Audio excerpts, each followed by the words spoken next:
वो टिंकू तोता सब पक्षियों से अलग दिखाई देता था। इसके रंग बिरंगे पंख इसकी सुंदरता में और भी इजाफा किए हुए थे। वो तोता कभी किसी पक्षी से अच्छे से बात ना करता, हमेशा अपने गरूर में रहता। मैं कितना सुंदर हूँ, शायद ही कोई पक्षी इस जंगल में मेरे जैसा हो। पास में बैठा इसका पापा इसकी ये बात सुन रहा था। बेटा, ये गरूर अच्छा नहीं होता। ये सुंदरता लंबे समय के लिए नहीं होती। अपनी जिंदगी ऐसे गुजारो कि दूसरे पक्षी तुम पर फख्र करें। कभी ये सुंदरता और दूसरों से अलग रहना हमें नुकसान भी देता है। लेकिन टिंकू कभी भी अपने पापा की बात पर कान ना धरता, हमेशा सुनी अनसुनी कर देता। ओ चिड़िया के बच्चे, ये दाना मेरा है। नहीं नहीं तोते भैया, मैंने ये दाना खुद से ढूंढा है और मुझे बहुत जोरों की भूख लगी हुई है। अगर ज़्यादा दाने होते तो मैं तुम्हें इनमें से दे देती, लेकिन मेरे पास सिर्फ एक ही दाना है और वो मैं तुम्हें नहीं दूंगी। तो फिर लड़ना है क्या?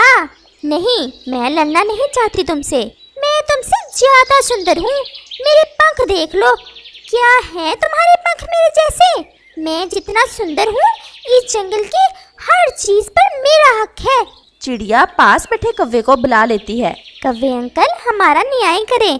क्या हुआ चिड़िया? अंकल, ये तोता मेरा दाना छीन रहा है। कह रहा है कि मैं ज्यादा सुंदर हूँ, इसलिए हर चीज पर मेरा हक है। और कौवा तोते को समझाने की कोशिश करता है। तोते मियाँ, तुम सुंदर जरूर हो, लेकिन किसी को तुम्हारी सुंदरता से क्या गर्ज। तुम ऐसी हरकतों से बाज आ जाओ, किसी दिन तुम्हें नुकसान पहुंचाएगी तुम्हारी ये आदत। सब जलते हैं मेरी सुंदरता से। ऐसे कहते हुए तोता वहाँ से चला जाता है। और फिर अगले ही दिन तोता यही काम उल्लू के बच्चे से करता है और उसका दाना छीनकर इसीलिए खा जाता है कि वो उससे ज़्यादा सुंदर है।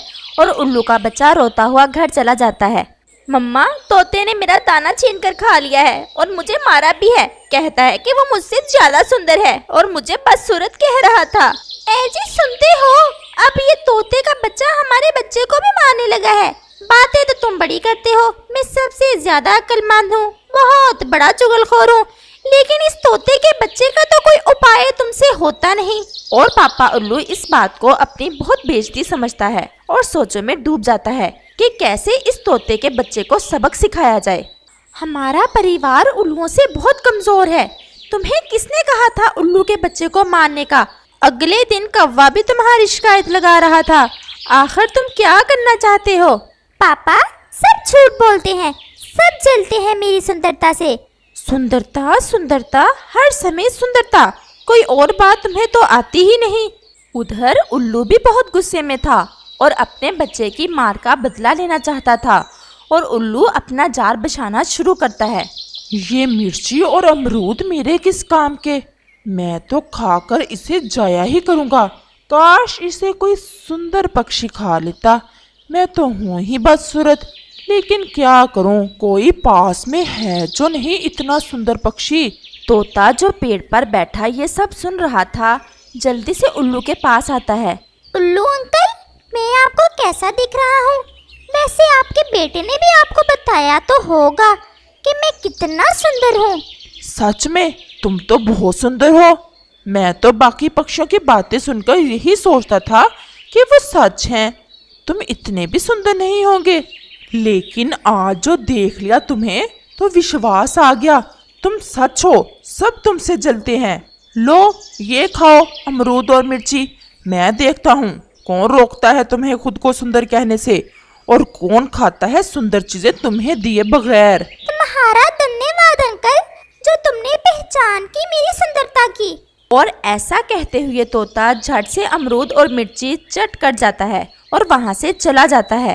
हा हा हा हा, अब मजा आएगा पागल तोते। अब तुम्हें पता चलेगा कि किससे पाला पड़ा है।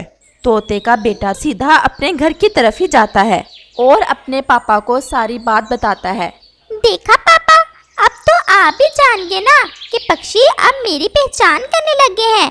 मैं जान भी गया और मान भी गया, लेकिन तुम उल्लुओं को जानते नहीं हो, तुम अभी बच्चे हो। वो बहुत शैतान होते हैं। अब तुमने मिर्ची और अमरूद खा लिए, अपने पापा की भी जरा फिक्र नहीं की। अब मैं भी जरा जंगल की तरफ जा रहा हूँ, मौसम ठीक नहीं है, तुम इधर घर में ही रहना।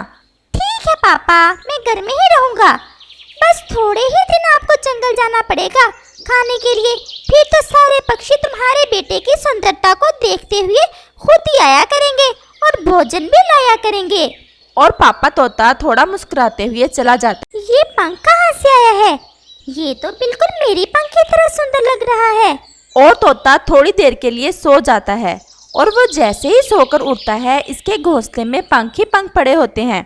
तोता ये देखकर डर जाता है। ये क्या? मुझे तो ये पंख मेरे ही लग रहे हैं। ये कैसे उतर गए सारे के सारे? और वो अपना शरीर देखने के लिए नदी की तरफ जाता है। इसके शरीर पर सिर्फ कुछ ही पंख बचे थे।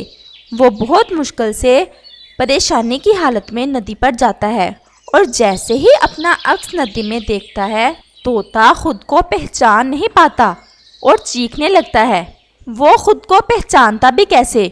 उल्लू ने जो अमरूद और मिर्ची उसे खिलाई थी उसमें ऐसी दवा मिलाई हुई थी जिससे तोते के सारे पंख उतर जाते हैं और वो गंजा हो जाता है। तोता शाम तक वहीं छुपकर बैठ जाता है।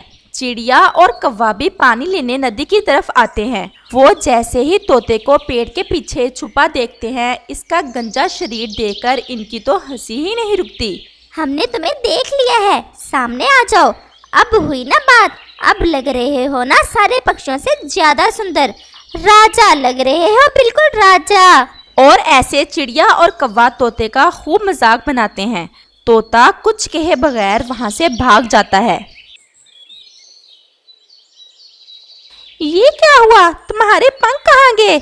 और इसका बेटा अपने पापा को सारी बात सुनाता है कि कैसे वो सोकर उठा तो उसके पंख उतर गए। मुझे सब समझ आ गई। मैंने कहा था ना उन उल्लुओं से पंगा लेना तुम्हें महंगा पड़ेगा। वो हुआ ना, अब देख लो अपनी सुंदरता। और तोता बहुत मायूस होकर बैठ जाता है। पापा, अब मैं हमेशा ही ऐसा रहूंगा क्या? मुझे क्या खबर है, अपने किए की सजा भुगतो। सुबह जाना मेरे साथ इन उल्लुओं के पास, शायद वो कोई हल बता दे और तुम्हारी हालत देखकर तुम पर दया कर ही दे वो। और अगले दिन तोता टिंकू को लेकर उल्लुओं की तरफ जाता है। टिंकू दूसरे पक्षियों का सामना करने से डर रहा था। उसे क्या पता था कि कौवे और चिड़िया ने सब पक्षियों को बता दिया हुआ है जो उसे देखने को बेताब थे। जैसे ही तोता घर से थोड़ी दूर जाता है सब पक्षी एक पेड़ पर बैठे उसका इंतजार कर रहे होते हैं। वो देखो, तोता और भी सुंदर हो गया। अब तो सारे जंगल के फल भी इसी के हुए। कौवा हंसते हुए कहता है, उल्लुओं के ब्यूटी पार्लर से मेकअप करवा के आया है, ऐसे ही नहीं सुंदर बना इतना ज्यादा। और सब पक्षी खूब हंसते हैं ऐसे जैसे तोता वहां से निकलता है। ये वही तोता है जिसने मेरा दाना छीना था और मुझे मारा था। बच्चा है, गलती हो गई, मैं माफी मांगने आया हूँ इसकी। प्लीज मुझे पता है ये सब इस मिर्ची और अमरूद के कारण ही हुआ है जो इसने आपसे लेकर खाया। अब आप इस पर दया करें। और वो दोनों रोने लगते हैं। अगर कोई हल है तो बता दे इसे, इतना ही काफी है। अब देख लिया ना, आइंदा अगर किसी पक्षी को तंग किया तो फिर। और टिंकू उल्लुओं से माफी मांगता है। अगर सच में तुम्हें नसीहत आ गई है तो ये लो ये मिर्ची, रात को सोने से पहले खा लेना, तुम्हारे पंख फिर से आ जाएंगे। और ऐसे वो दोनों उल्लुओं का धन्यवाद करते हुए वापस सो लेते हैं।